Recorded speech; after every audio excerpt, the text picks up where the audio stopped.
रघुकुल रीत सदा चली आई, प्राण जाए पर वचन न जाए। मैं अमित कुमार आज के सेशन में बात करेंगे राम विरोधी आप भी हैं। अगर मैं कहूं कि मैं भी हूं, आप भी हैं, हम सभी राम विरोधी हैं। अधूरे मंदिर की प्राण प्रतिष्ठा पर इतना बवाल जो आप देख रहे हैं, अक्सर मैं ऐसे टॉपिक्स पर वीडियो नहीं लेकर के आता हूं क्योंकि ये एक श्रद्धा का भाव होता है। राम हमारे और आपके आराध्य हैं, इनके ऊपर मैं वीडियो लेकर के आऊं ये मेरा करैक्टर नहीं है। लेकिन आज मैं ऐसा एक वीडियो लेकर के आया हूं जिस पर विचार करने लायक बहुत सारी चीजें हैं। एक तरफ बात चल रही है कि अधूरे एक मंदिर की प्राण प्रतिष्ठा कैसे की जा रही है। जब मंदिर ही अधूरा है तो फिर वहां पर प्राण प्रतिष्ठा क्यों की जा रही है। कांग्रेस ने विरोध कर दिया, सभी मीडिया न्यूज चैनल पर खूब आया कि कांग्रेस ने विरोध कर दिया, हाय तौबा मचाया गया। फिर अचानक से सब शांत हो गए। क्यों, ऐसा क्या हुआ, उस पर भी चर्चा करेंगे। शंकराचार्य ने अपने कई वीडियोस में ये चीजें बोली कि हम राम मंदिर की प्राण प्रतिष्ठा में नहीं जा रहे हैं, और उन्होंने तर्क भी दिया कि जब राम मंदिर का अधूरा है, कार्य अधूरा है, तो फिर इतनी जल्दबाजी में प्राण प्रतिष्ठा क्यों की जा रही है। लेकिन फिर कुछ पत्रों के माध्यम से यह चीज सामने लाई गई कि वो शंकराचार्य के पीठों के द्वारा दिए गए वीडियो नहीं थे, बल्कि कहीं से भी उठा करके किसी अन्य मंदिर के साथ जोड़कर उसको ट्रोल कर दिया गया। सारी चीजें समझ में आती हैं, ट्रोल कौन कराता है और ट्रोल क्यों किए जाते हैं। ऐसे वीडियो समाज को भ्रमित करने के लिए कुछ न कुछ नई चीजें मार्केट में लाई जाती रहती हैं, इसलिए ऐसा किया जाता है। अब चर्चा करते हैं कि राम मंदिर की प्राण प्रतिष्ठा के लिए अभी का समय क्यों चुना गया। शंकराचार्य कहते हैं कि अभी भद्रा काल है, लेकिन ऐसे में पूजा नहीं करनी चाहिए। जब एक आप भव्य मंदिर बना रहे हैं तो फिर उसकी पूजा या प्राण प्रतिष्ठा नहीं करनी चाहिए। पहले जानते हैं कि प्राण प्रतिष्ठा में करना क्या होता है। प्राण प्रतिष्ठा में साथियों मूर्ति को पवित्र रखने के लिए काम किए जाते हैं, मतलब अलग अलग चीजों से उसको नहलाया धुलाया पुलाया, और ये सभी के सभी कार्य साथियों सन्यासियों के द्वारा होते हैं, मतलब कहा जाए तो महात्माओं के द्वारा कराए जाते हैं। साथ ही साथ ये भी ध्यान रखा जाता है कि प्राण प्रतिष्ठा दो प्रकार से होती है। एक तो साथियों मूर्ति को स्थापित करना, और दूसरी साथियों प्राण प्रतिष्ठा किसकी होती है, जो मंदिर के ऊपर आप सभी ने कलश देखा होगा, मैंने भी देखा है, आपने भी देखा होगा। तो यह कहा जा रहा है कि जब मंदिर का वो जो छत्रसाल है जिसे बोलते हैं, ठीक है, कलश वाला जो इलाका है, जो गुंबद बन के जाएगा ऊपर को, अभी वो बना नहीं है और मंदिर को प्राण प्रतिष्ठा करने का प्रयास किया जा रहा है। साथ ही साथ शंकराचार्य ने यह भी कहा कि यह सब कुछ चुनाव को देखते हुए किया जा रहा है। ये आप सब भी देख रहे होंगे कि ये सारी की सारी जो तैयारियां चल रही हैं वो लोकसभा चुनाव जो होना है उसको देखते हुए मंदिर की प्राण प्रतिष्ठा की जा रही है, और उसका क्रेडिट एक अमुक पार्टी लेना चाहती है। मैं उस पार्टी का खुद भी कैंडिडेट हूं, मानता भी हूं सारी चीजें। अब यहां पर बात आती है कि मंदिर की जो प्राण प्रतिष्ठा है वो किस समय पर की जाएगी। तो उसका शुभ समय बताया है कि 84 सेकंड में लगभग साथियों वो प्राण प्रतिष्ठा की जाएगी। मतलब आप समझ ही रहे होंगे 84 सेकंड का कोई शुभ मुहूर्त निकाला होगा। जबकि सभी का ये कहना है कि जब राम नवमी आ रही है तो उस समय पर मंदिर की प्राण प्रतिष्ठा क्यों नहीं की जा रही, उस समय पर की जाए तो बहुत ज़्यादा अच्छा होगा। देखते हैं कि इन पर क्या विचार होते हैं। लेकिन अब मैंने वीडियो का टाइटल दिया है कि राम विरोधी आप भी हैं, क्योंकि बहुत सारी चीजें जो हम अक्सर करते रहते हैं वो राम जी के अनुकूल नहीं है। जब आप राम को अपना आदर्श मान रहे हैं तो उनके द्वारा किए गए कर्म को भी हमें अपनाना चाहिए। लेकिन हम अपने जीवन में तो अपने अनुसार ही चीजें चलाना चाहते हैं, लेकिन दूसरे के जीवन में हम चाहते हैं कि वो राम की तरह से काम करे।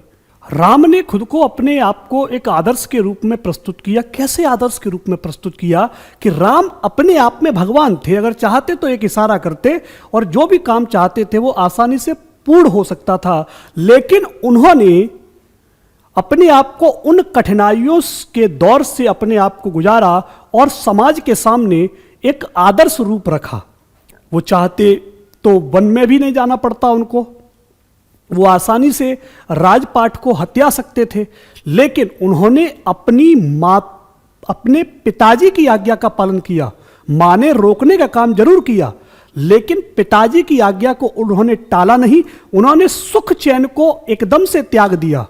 उन्होंने वो राजशाही घराना त्याग दिया और 14 साल का वनवास साथियों वन में काट दिया। तो यहां पर सबसे बड़ी भूल, क्या हम अपने आप को एक आदर्श के रूप में रखने का प्रयास करते हैं?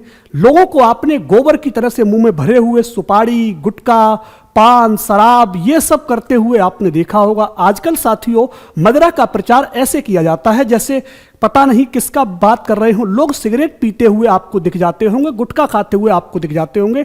क्या ये राम के आचरण के अनुकूल है? बिल्कुल अनुकूल नहीं है। लोग मांस खाते हुए आपको दिख जाते होंगे। क्या ये राम के आचरण के अनुकूल है? तो सबसे पहले अपने आप को आदर्श के रूप में बनाना, जिससे कि अगर सामने वाला व्यक्ति आपको देखकर आपका अनुचरण कर सके तो आप राम के भक्त हैं। अगर आप हैं तो आप कमेंट बॉक्स में कमेंट जरूर कीजिएगा। दूसरी बात कर लेते हैं, समाज के प्रति समानता। राम साथियों एक राजा थे, और एक ऐसे राजा जिनका आज भी हम लोग जिक्र करते हैं, नाम लेते हैं। और एक ऐसा व्यक्ति साथियों जब ग्राउंड लेवल पर आकर के रहने लगता है तो वो चीजों को समझने लगता है, मतलब वो चीजों को मानता भी है और जानता भी है। साथियों जब राम वन के अंदर विचरण कर रहे थे तो आपको पता है कि सबरी के हाथों के झूठे बेर खाए थे। अब कुछ लोग कहेंगे कि सर आप उनको झूठे बेर न कहिएगा, झूठे बेर न कहिएगा। अरे खाए तो झूठे ही बेर थे, लेकिन वो सबरी के प्रेम में खाए थे। अब आप कहेंगे सर ये क्या बात कर रहे हैं? सबरी उनकी माता के समान थी, और मां अपने बेटे को कोई भी बेर कच्चा और कड़वा नहीं खिलाना चाहती थी, इसलिए वो उनको चेक कर करके रख रही थी।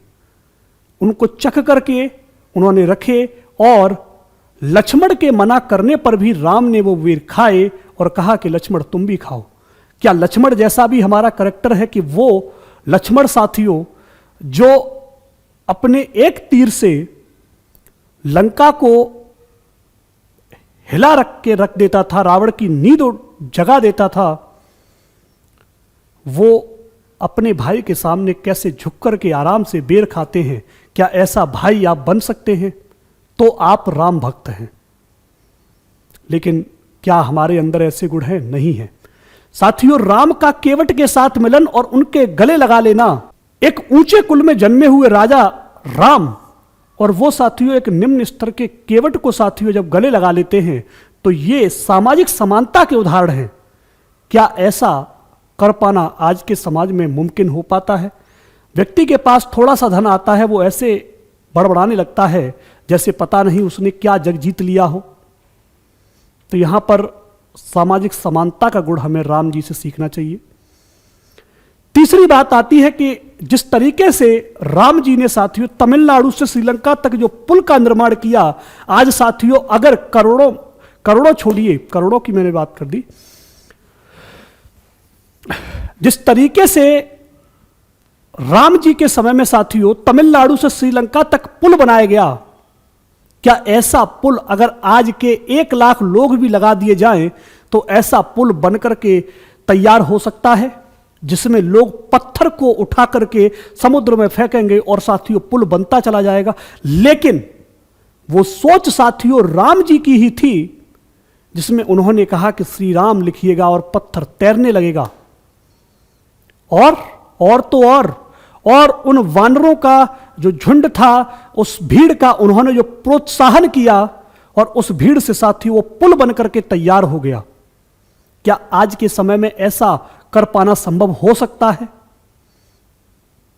मतलब लोगों का प्रोत्साहन भी उन्होंने किया, जिससे कि लोग आगे बढ़ करके आएं और उस पुल में अपना सहयोग करें। जो बानर थे, जो भालू थे, उन मतलब आप समझ रहे हैं मैं किन की बात कर रहा हूं। मतलब हम इंसान होकर के वैसा कार्य नहीं कर सकते। आज अगर हमको बोला जाए कि आज आपको यह काम करना है तो हम मना करने लगते हैं। अगर माता ने बोल दिया, मम्मी ने अगर ये कह दिया कि इस सामान को उधर से उठा करके उधर रख दो, तो उसमें हमें दिक्कत हो जाती है। वहां पर साथियों तुरंत ही अपने आदर्श की बातों को मानते हुए, मतलब यहां पर टीम लीडिंग का जो गुण था वो हमें सीखना चाहिए राम जी के द्वारा जो प्रस्तुत किया गया। लोगों का प्रोत्साहन और टीम लीडिंग हमें राम जी से सीखनी चाहिए, तब तो हम कह सकते हैं कि आप राम भक्त हैं। अगला जो गुण था साथियों वो था कि शांति के साथ अपने लक्ष्य की प्राप्ति करना। अब आप कहेंगे कि शांति के साथ लक्ष्य की प्राप्ति राम जी ने कहां से कर ली? भाई राम जी ने जब वनवास काटने की शुरुआत की तो 12 साल साथियों उन्होंने चित्रकूट में बिता दिए। लेकिन जब उनको लगा कि अब यहां के लोगों ने उन्हें जानना शुरू कर दिया है, उन्हें पहचानना शुरू कर दिया है,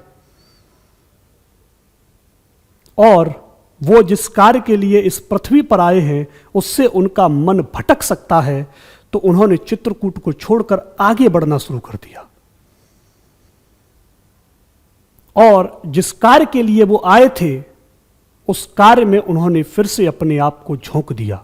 मतलब आज के समय क्या होता है, आज साथियों हम तैयारी करना शुरू करते हैं और हम पहले से झंडा गाड़ देते हैं कि मैं ये करने वाला हूं, मैं ये करने वाला हूं। लेकिन राम जी ने ऐसा कभी नहीं किया।